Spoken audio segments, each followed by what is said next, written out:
Bonjour, je vais vous parler aujourd'hui de cet ouvrage, Les Oubliés, réalisé avec trois artistes, Picasso, Brassailles et la jeune artiste contemporaine Anaïs Boudot. L'histoire des Oubliés commence par la redécouverte d'un catalogue d'expositions réalisé par la RMN d'une exposition associant Picasso et Brassailles, intitulée Conversation avec la lumière. Dans cet ouvrage, on découvre une collaboration inattendue sur la plaque de verre entre le peintre et le photographe. Brassailles, travaillant régulièrement à l'atelier de Picasso pour faire des reproductions de ses œuvres, oublie un jour une plaque de verre dans l'atelier du peintre.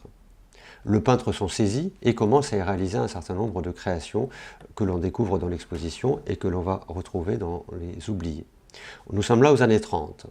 Quelques années plus tard, Brassailles, à son tour, observant la manière avec laquelle Picasso a travaillé ses plaques de verre, se saisit lui-même d'un certain nombre de ses propres plaques de verre exposées, pour la plupart des photographies de nu, et va commencer à réintervenir dessus, en les grattant, en les transformant, en créant des lignes dessus au scalpel, recréant d'une certaine manière une imagerie proche de la culture picassienne.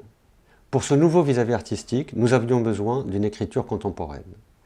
C'est dans ce sens que nous avons fait la rencontre d'Anaïs Boudot, une jeune artiste spécialisée dans le travail aujourd'hui sur la plaque de verre. Nous rencontrons Anaïs, discutons avec elle, lui présentons les travaux sur plaque de verre des années 30 de ces deux artistes hommes, et petit à petit, l'histoire fait son chemin dans l'esprit de l'artiste, et Anaïs Boudot nous propose la réalisation d'une carte blanche à partir de plaques de verre qu'elle avait chinées quelques années auparavant dans des marchés opus. Et petit à petit, le travail de l'artiste, comme notre travail d'éditeur, va devenir, dans le cadre de ce projet Les Oubliés, une sorte de manifeste de la place de la femme dans l'histoire de l'art, au même titre qu'il s'agit d'une nouvelle visite du travail sur la plaque de verre, entre les années 30 par Picasso et Brassailles et les années 2020 par Anaïs Boudot. À l'inverse de Picasso et Brassailles, qui intervenaient de façon plus brutale, voire au scalpel, sur les plaques de verre, sur les images, le travail d'Anaïs Boudot va intervenir tout en douceur, tout en finesse sur ces représentations figuratives sur plaques de verre, déplaçant ou décollant la gélatine, intervenant sur les images par dorure pour en donner une nouvelle lumière, une nouvelle intensité.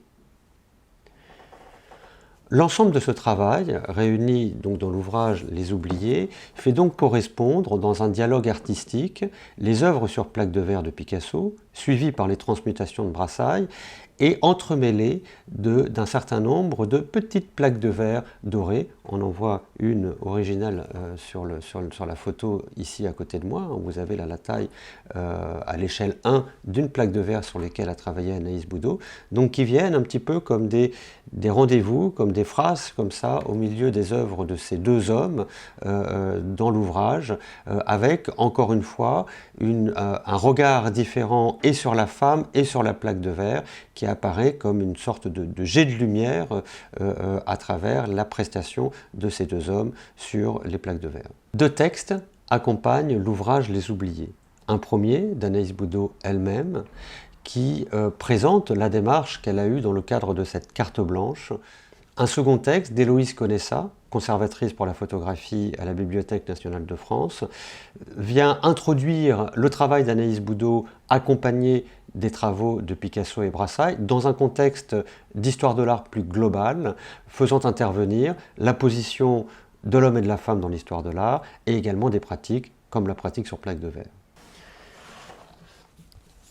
Vous pouvez donc retrouver cet ouvrage Les Oubliés, associant Picasso, Brassailles et Anaïs Boudot sur notre site,